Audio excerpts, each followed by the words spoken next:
As you know, tonight we're talking about the the hidden teachings of Jesus, the secrets of Christian mysticism.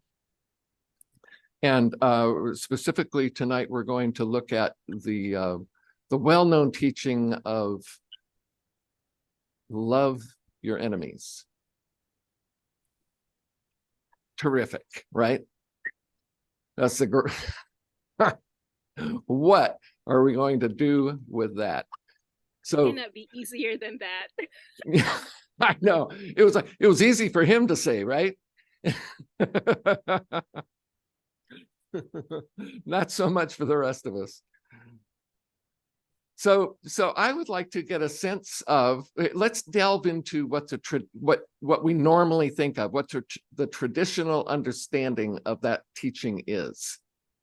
What comes to mind when, if you were to meditate on love your enemies and then try to practice that, what would that look like for you? What kinds of expectations would you put on yourself? What do you think you would have to do in order to do that?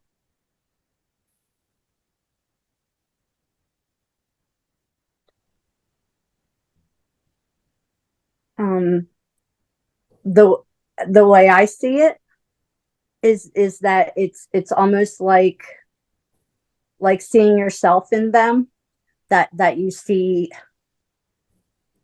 It's like you understand them for who they are, and you kind of you give them space to kind of learn. I don't know how to explain, but you give them space to learn without projecting or judging them for where they're at that time.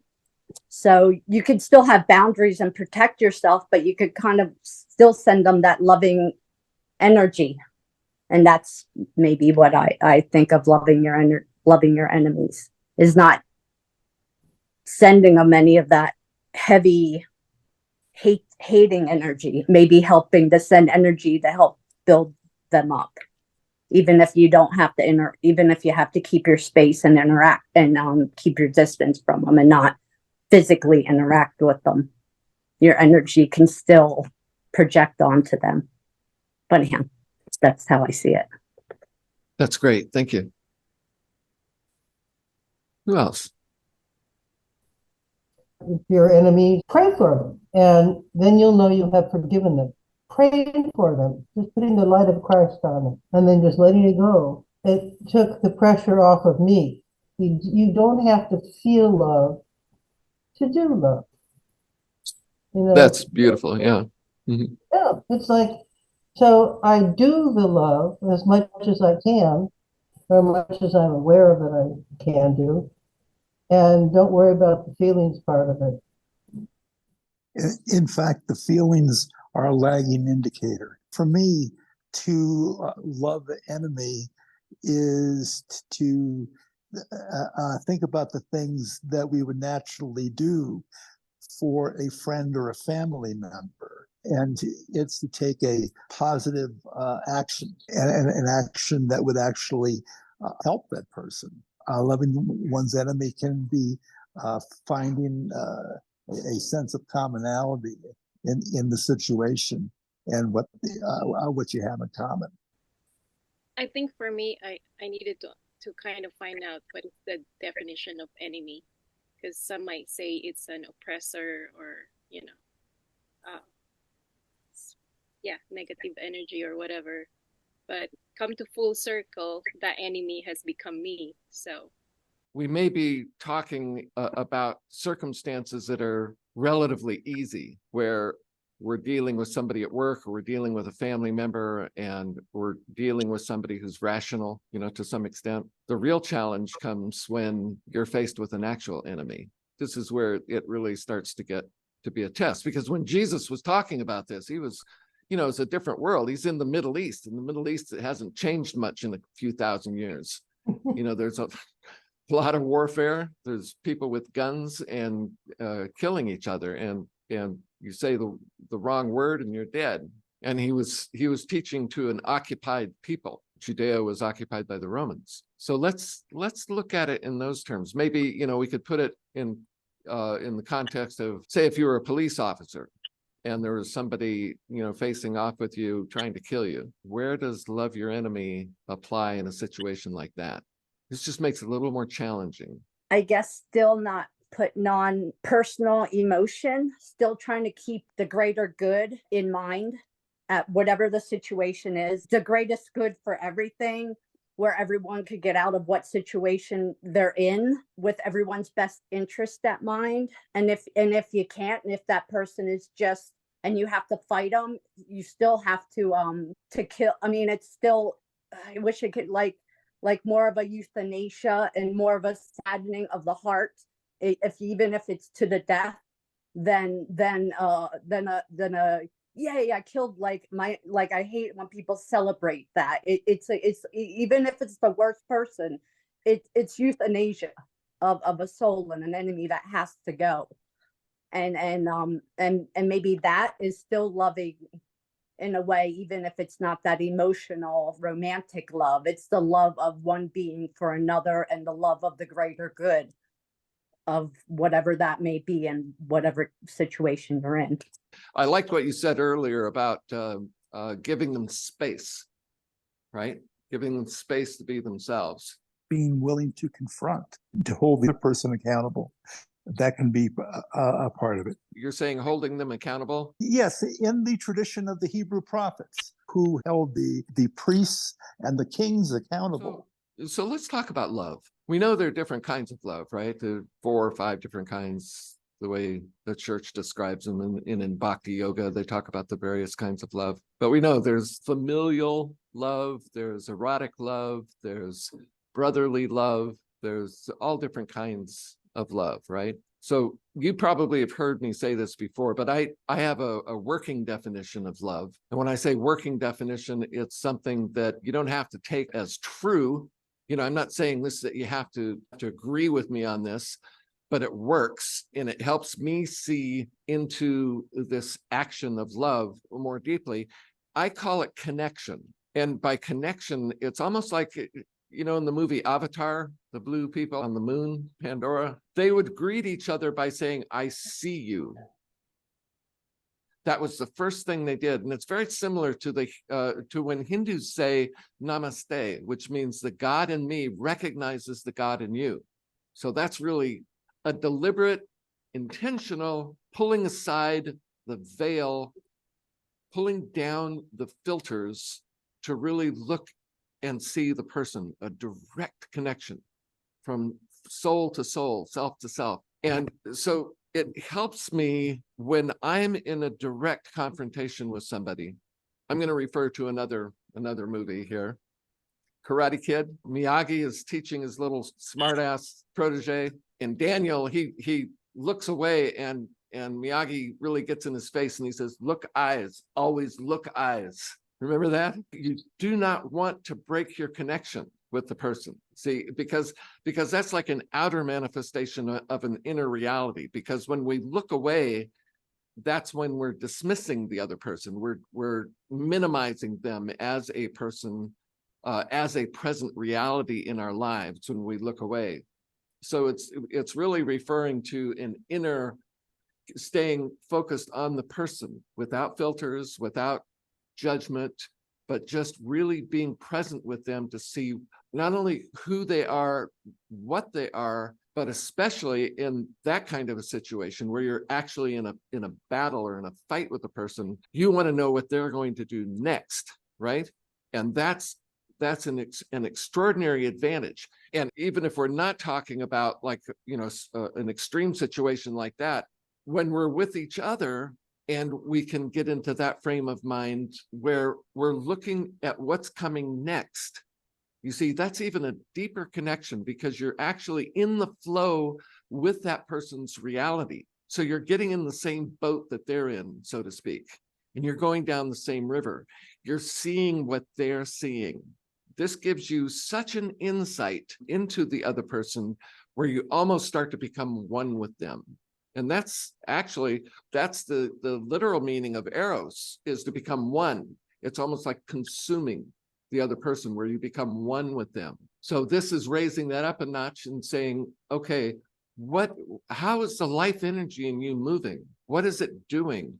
Where is it going? And even more important than that, it's how, talking to the other person, how are you seeing me? Because if I can see how you see me, that gives me such an insight into who you are. And it gives me a way to relate because, normally we only see ourselves. We see ourselves and we're in a disagreement with somebody else, with our quote unquote enemy. And we're wondering, why can't they just see what I'm saying, hear what I'm saying? Why can't they just be like me? That's not exactly loving, right? To really love, you have to merge with the other person. You have to see through their eyes, and not just see through their eyes, but feel with their feelings, really get a sense of who they are. This takes practice, of course. You don't want to open up to somebody who's really seriously intending you harm. So you have to have like a shield, but from within that shield, you want to have your eyes wide open, and you want to have to understand where the other person's coming from, how they're seeing you. Which means I think that I need to start with being willing to take the risk of listening. Oh, no. Yes.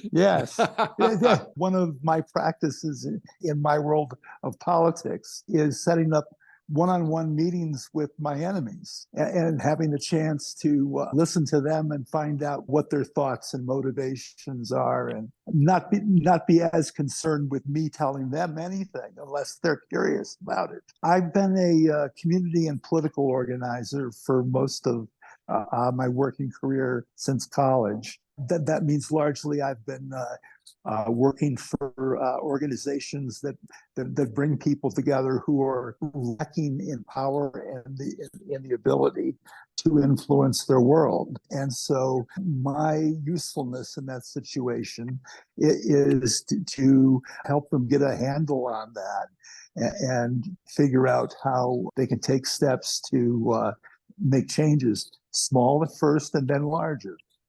So I'm sure you have a lot of diplomatic or diplomacy techniques, active listening techniques, negotiation Right. techniques, those kinds of things. Yes, it helped me that during college, I was a suicide prevention counselor. That helped me a lot. I learned all those good Rogerian techniques. Oh, that's great. That's great. Yeah. So there you are, sitting across the table from somebody who probably doesn't want to be there talking to you, right? A lot of times they realize the same thing I'm realizing. Like there's something to be learned by sitting down with one's enemy. And also, politics is strange. The person who I might consider, I think they're my enemy, but they might not think I'm their enemy at all. And so, then we start to see the shape of the overall set of relationships. And out of all of that, you can figure out how to take steps in order to be able to get to solutions which are inevitably compromises that nobody really wanted. That's where you're going. And at the end, everybody's going to complain about something. But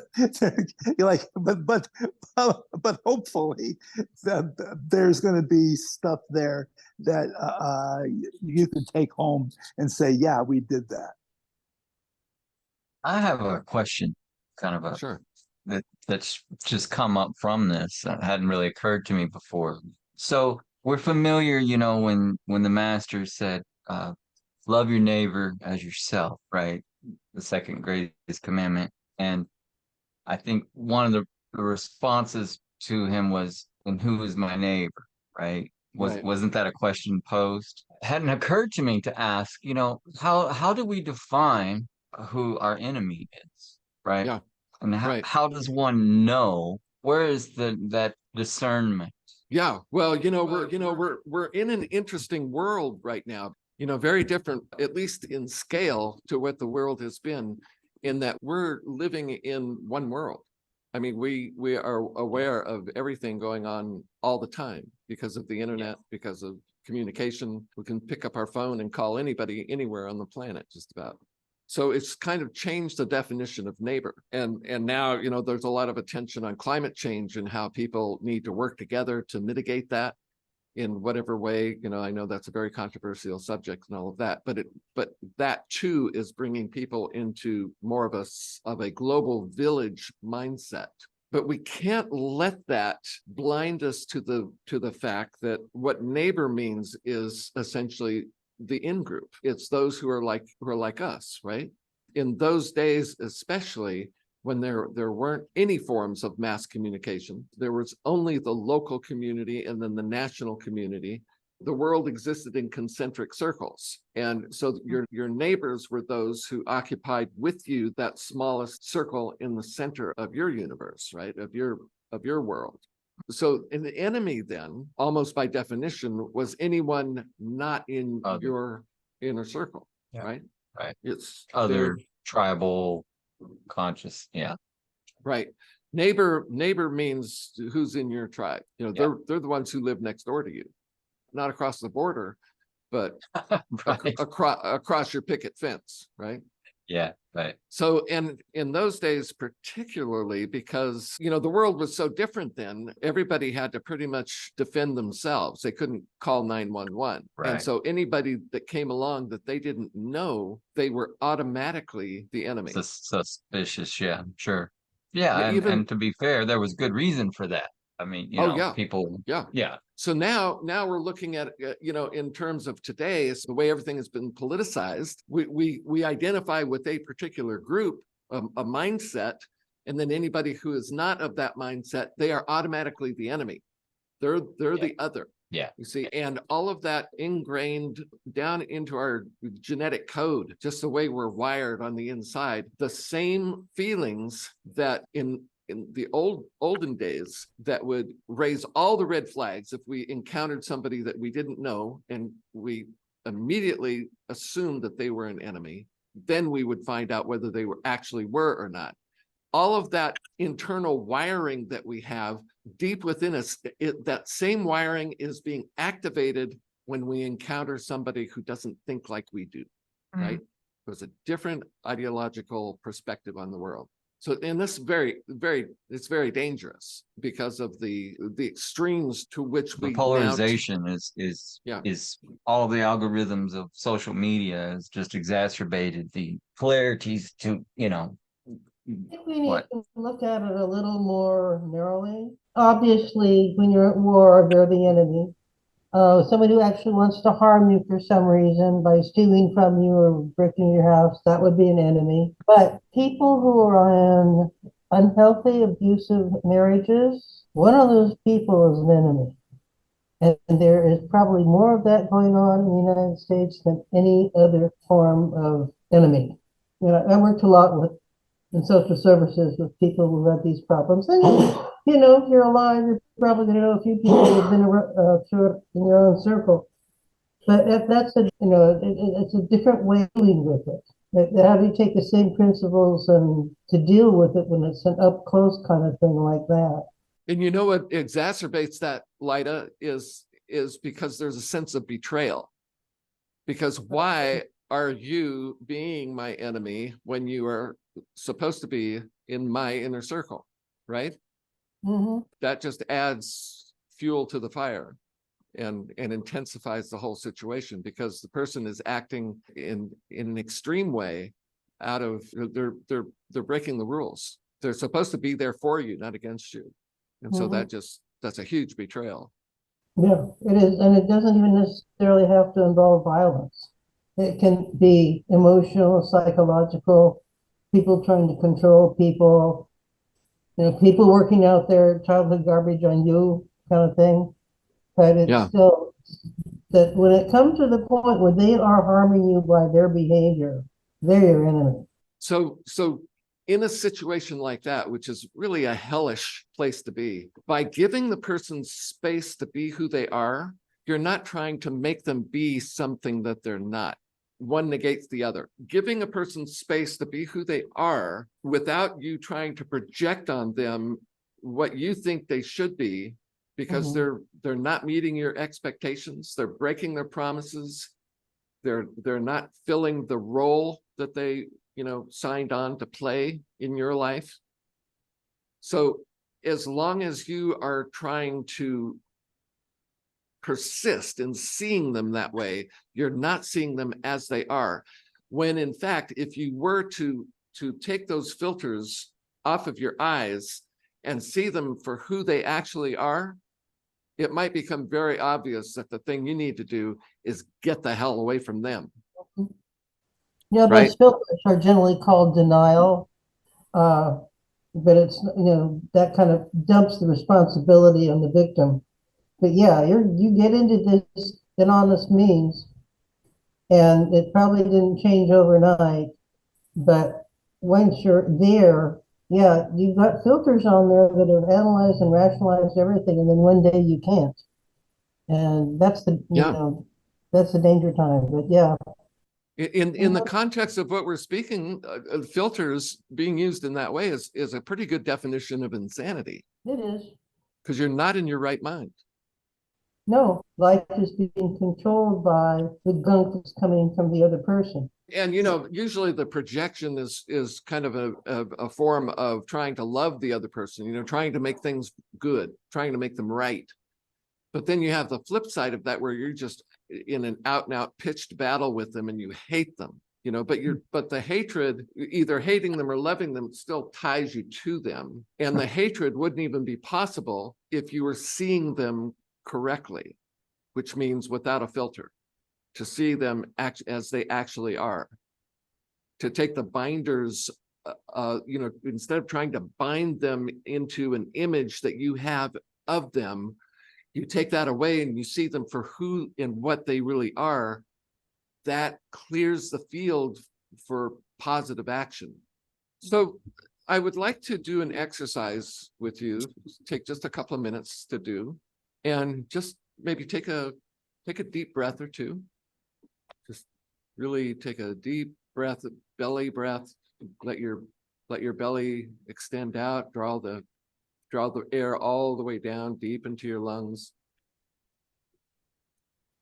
And then let it out with a nice, satisfying sigh. Breathe in. And at the bottom of that sigh, just feel completely relaxed. One more. Breathe in, belly out. Breathe out. Nice, satisfying sigh.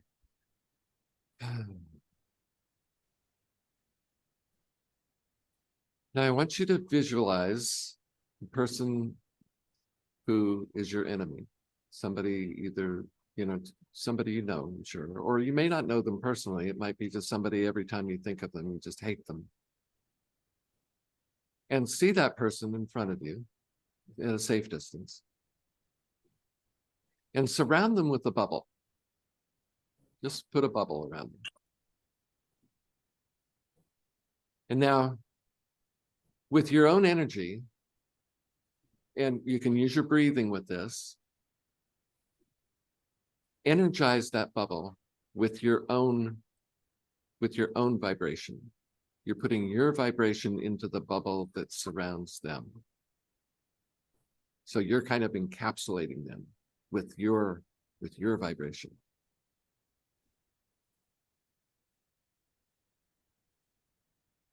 Okay, good. All right, now get inside the bubble. You're staying outside, but you're going to be on the inside also. You get in the inside of that bubble with them and look through the bubble at yourself standing outside. And see what you look like. From that person's perspective, looking through this shell that has your vibration, how do they see you?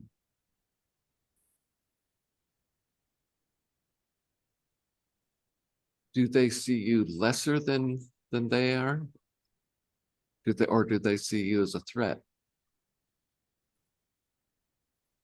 Do they see you as misguided, or do they see you as simply wrong-headed? Do they see you as an adversary?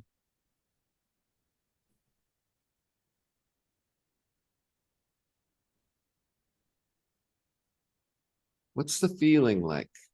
What kind of vibes are you from inside their bubble? What are the vibes that you're getting from you standing outside the bubble?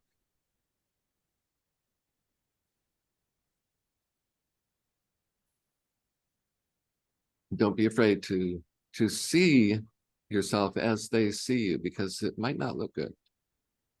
You might look angry, you might look any number of ways. Just see how your vibration, how your vibe comes across to them.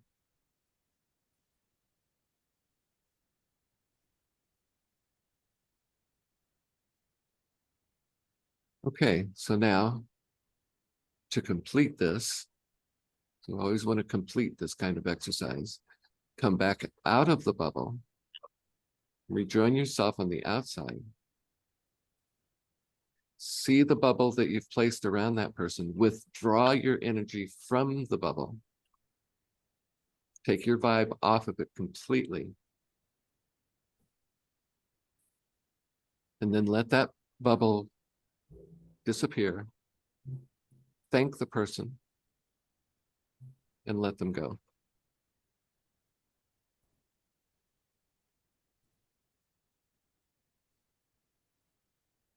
Who would like to share what they saw and what they felt?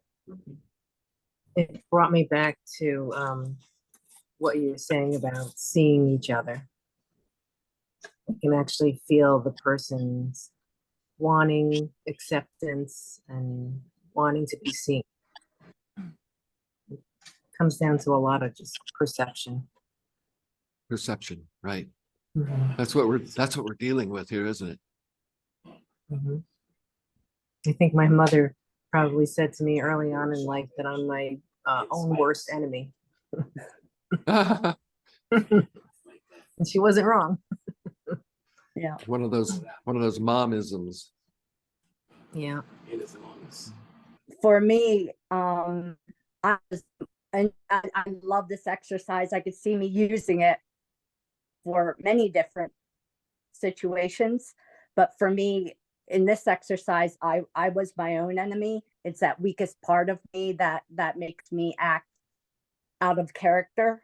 And it was the same, it's still the same thing, is that weakest part of me wanting to be seen. They're scared. They think the strong part of me is taking too many risks. We're going to lose everything. We're going to, don't jump off that cliff, or else, it's the illusion is all we know. And what if, it's just, so it was still that same feeling though, of just, it still worked, and it made me feel lighter after letting that part of me, giving him a kiss, telling him, I love you, but I gotta let you go, let the bubble sort of float off. And it was, yeah, I like that exercise a lot. Thank you. You're welcome. Isn't that great? Yeah. It is. Yeah, It is. It really works. Yes. It really works. Who else? That the enemy and myself are both mixed bags, and that I have never run into anyone who was 100% of light or 100% of darkness. and like that's the important place to begin, I think. Yeah. Can you imagine being 100% light and 100% dark? Confusing.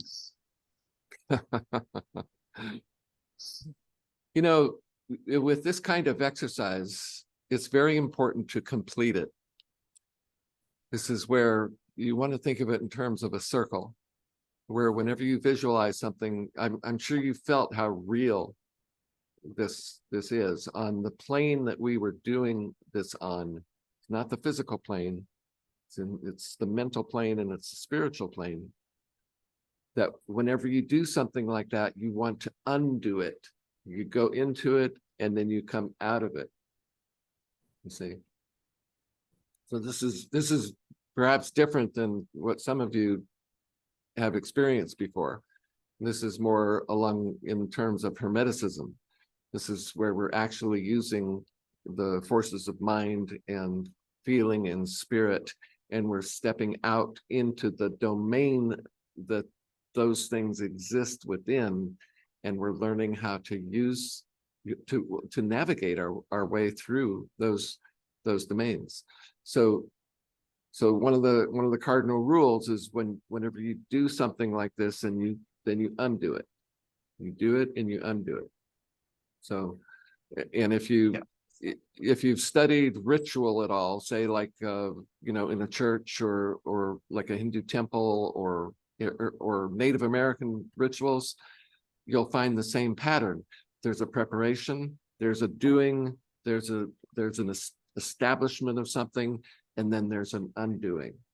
Like with the Tibetans, the Tibetan monks who do the sand paintings, they take sometimes days to complete those paintings. And then when they're all done, what do?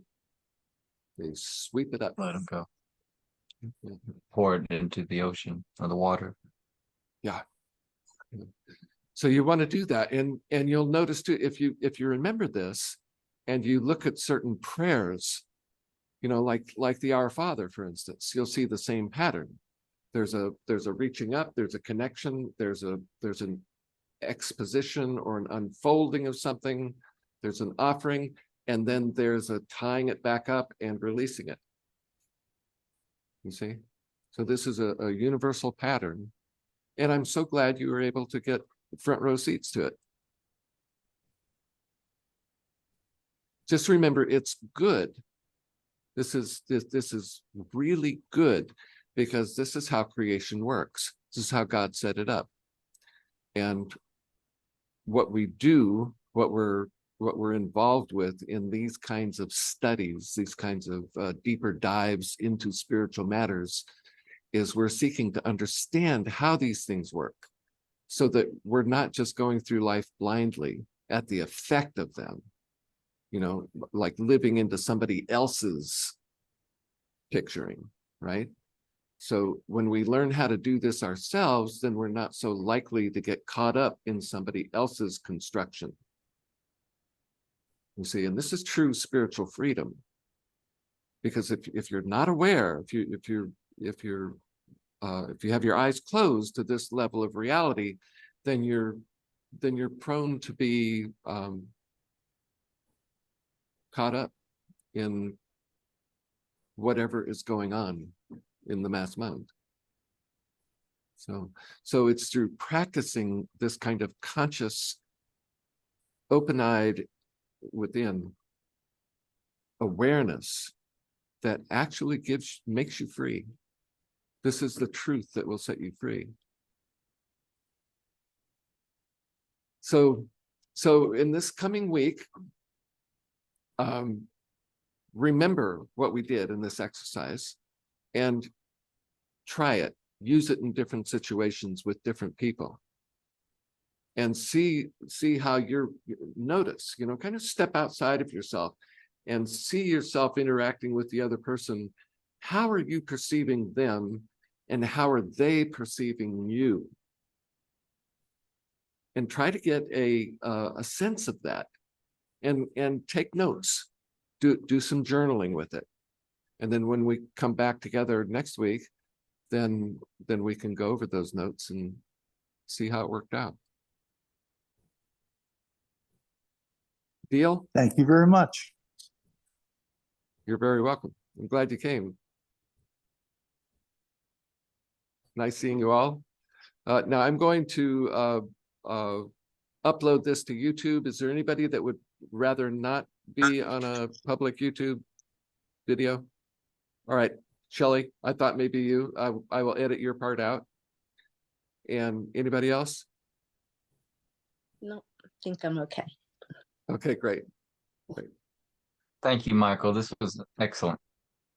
Great. It's exactly what I needed. I'm glad I took the chance and pushed on the link, because this is something I usually never do. So I'm so great. glad you did. I'm so glad you did. Yeah. It's nice I think having I'm you. going to be regular. Okay, good, good. Look forward to seeing you.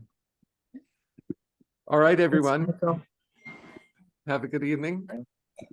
And we'll see you next time. All right. Okay, Bye-bye. Bye. Bye. Good night, all. Bye. Bye. Bye. Thank you. You're welcome.